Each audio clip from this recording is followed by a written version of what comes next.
aquí.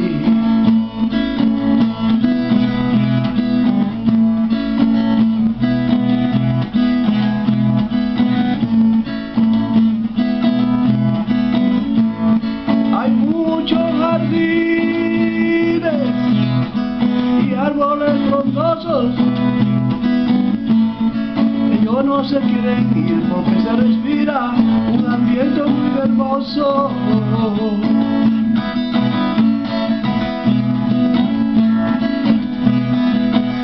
Hombres y mujeres con reconocimientos y plaquitas, ellos siempre trabajan y Villa David siempre está bonita.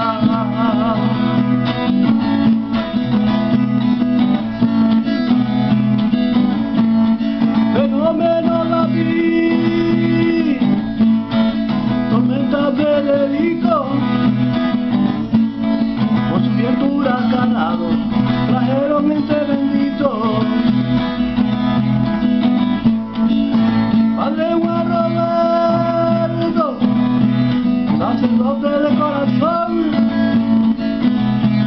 y a David le da las gracias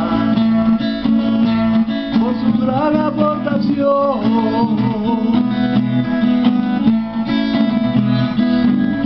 Las hermanas Carmelita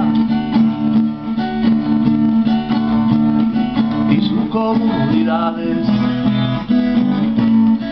lucharon y trabajaron para dar nuestras realidades. Hombres y mujeres, busquemos a Jesucristo, Él nos da los dones para ser santos y benditos. Hombres y mujeres, busquemos a Jesucristo, Él nos da los dones para ser santos y benditos.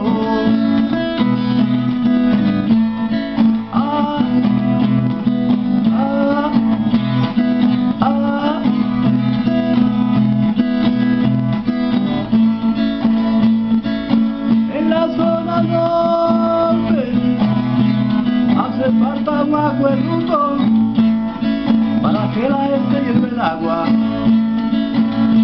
y cocine con mucho gusto. En la zona norte hace falta un hospital para que los pobres se puedan curar.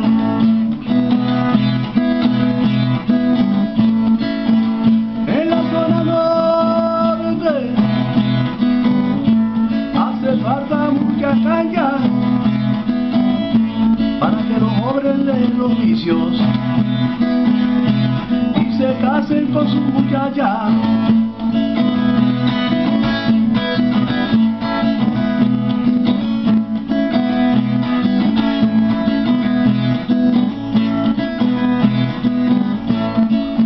Hombres y mujeres, busquemos a Jesucristo, Él nos da los dones para ser santos y benditos.